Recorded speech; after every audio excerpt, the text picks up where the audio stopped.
Hey there, YouTubers, right? Dell Inspiron 3670. Now, as if I haven't made enough videos with this here PC, I'm going to make another one. So, this is a proprietary computer. I believe, if I remember correctly, this is a B360 motherboard. And a lot of people ask me, can I replace it? Can I do this? Blah, blah, blah. What graphics cards work with it? What's the biggest graphics card that'll work? What's the name of that cable you use? Why did you use that cable, etc., etc. So I have bought a ton of cables, all right, and we're going to actually look at those. So let me take this one out, and we're going to look at all the cables. Then I'll bring back the Dell, and we will go over what each one does. All right, so this allows you to tap into the existing SATA 3 power cable, okay? And on your motherboard, there is the ability to have up to 4 SATA drives, okay? One of those is, of course, the DVD player, CD player, whatever the thing is in here. So you see those over here. So to maximize that, you need more than this extra SATA power cable, right? So this guy will plug into that. On this end, this is the, let's see, female end, male end. You'll plug that in and boom. Now I have the ability to have power 4 SATA drives. And of course, you could use this if you don't use your DVD player, right? So really, you only have 3 drives. Now, an alternate to that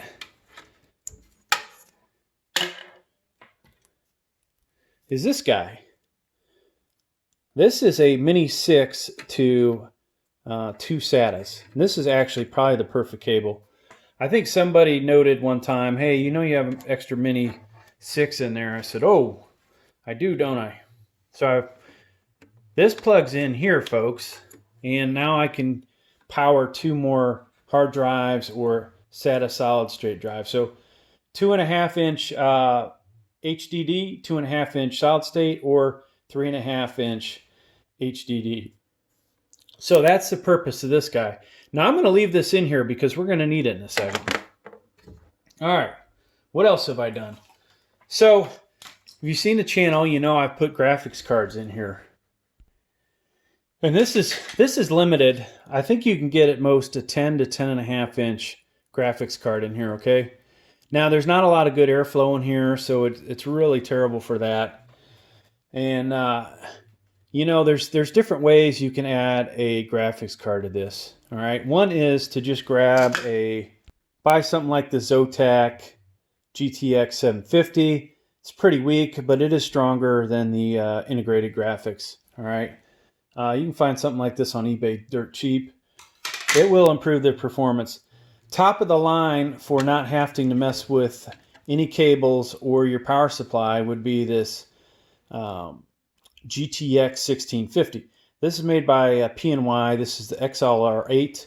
It does not have a 6-pin or an 8-pin connector, right? So I do have a video out there where I talk about video card options. Now, let's say because you listen to me and you're like, yeah, this doesn't get good ventilation. For whatever reason, maybe you upgraded the power supply. I want to stick in a bigger graphics card than fits. PCI Express ribbon cable extender, okay? This guy plugs in to your PCI Express 3.0 down here. You would plug that in there, okay? And then I'm going to use this graphics card because I have it handy. I would then connect the graphics card like so. And if you have a real long one, basically you're having the back plate sit here, and one end of the back plate sits here and the other end sits right here, okay? So that's how you would get over a large graphics card, assuming you want to leave your case open and deal with it that way. So let me get this out of here. All right, so let's say you want to upgrade this piece of crap power supply that's in here that's proprietary and is just, utter disappointment if you bought this here computer. So this has a 8-pin power connector, okay? Standard power supply. like this EVGA 750 watt here, has a 24 pin power connector, okay? So how do I go from 24 pin to 8 pin? Well, there's an adapter out there, of course. So this would connect on one side of this, okay? If I can find the spot. Looks like this side. Hopefully you guys can see that, and that snaps in there. You have to be careful sometimes of the extra 4. Doesn't want to sit all the way in there. So on the other side, I would take this and connect it, and I'm not going to do it in the case. I'll just show you where it goes. You would disconnect this one from the power supply and replace it with that. All right. Now, negatives though, you've got to do something with all these extra cables, right? So that gets kind of ugly. All right, so this is another option for adding SATA power. To take the existing connector shown here, plug this in.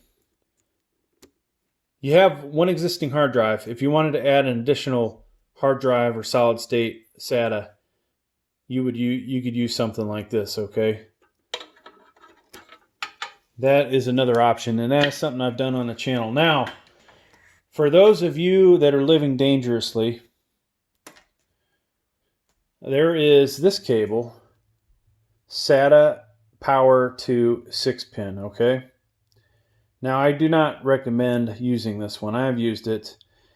Potentially could melt these cheap wires. You never know how good quality these things are. You know, I haven't diced one of these up to see what gauge it really is, and have not done the math to ensure that it, you know, would not melt. So I'm not an electrical engineer. I do have a mechanical, industrial engineering, and a couple other degrees, but we won't get into that. So this cable, with this cable, you would connect your power here, okay? This would insert into the PCI Express 3.0 16 by 16 in the PC right here, all right? And then this, I'm going to try and set this down somewhere where it won't fall and break. This would then connect right here, okay?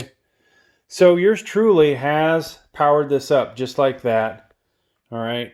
And I'm not going to stick this in there because it's a pain to get back out. So I have actually, you know, connected this in there, and there's a video that I have that shows how much wattage this whole computer system sucks up, and it's actually quite a bit less than 290 watts.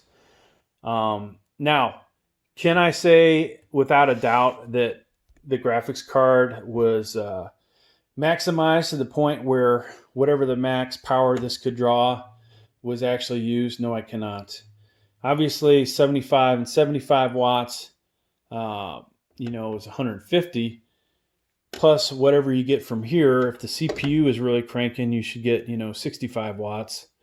So I never saw, you know, over 200 watts. But does it mean that couldn't happen? No. The motherboard draws wattage. The RAM draws some power. Your M.2 will draw power. The fan draws power. If there was another case fan in here, it would draw power. There's losses in your PSU. So not a good idea to do this, but that's what I've used that for, okay? So what is even worse idea, and let me get a different graphics card. All right, so the worst idea is using the stock power supply and putting something in here that's got an 8 pin. Now, 75 watts power draw from here, maximum, up to 150 watts from the 8 pin. So that's 225 watts. CPU draws, could draw up to 65. Who knows what the rest of this stuff adds up to, okay? So you're getting very close to 290 watts. If indeed this really draws that much power, okay? So I did install an RX 5500 XT 4 gig. So I installed a RX 5500 XT 4 gig. It only, with the whole system, was somewhere over 200 watts. So we didn't get close to the 290.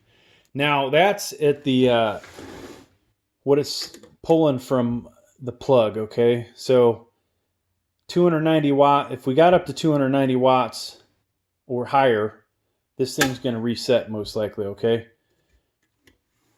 This thing may see 290 watts, but what leaves it is less than 290 watts because this has losses in it, okay? That's why they talk about efficiencies and things like that. So you are going to have some power loss through here, all right? Now, getting back to our graphics card. So to power this up, which I definitely don't recommend, there were two cables that I had bought, and hopefully I can find both of them. All right, I misspoke. It was only one. So this is a 8-pin PCI Express to 2 SATA 3 power connectors, okay?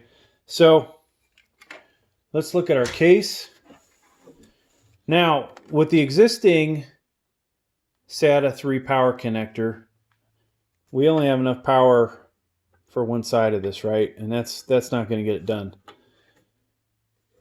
You need another SATA 3 power in here, and hence why this cable, you would need to buy this cable and use the existing one.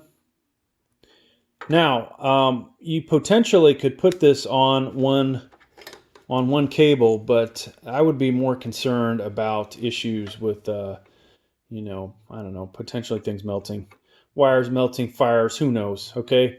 There is that risk when you mess around with these proprietary computers. So I would have these on separate 6 pins, okay, drawing power out of both of them instead of all that power out of one.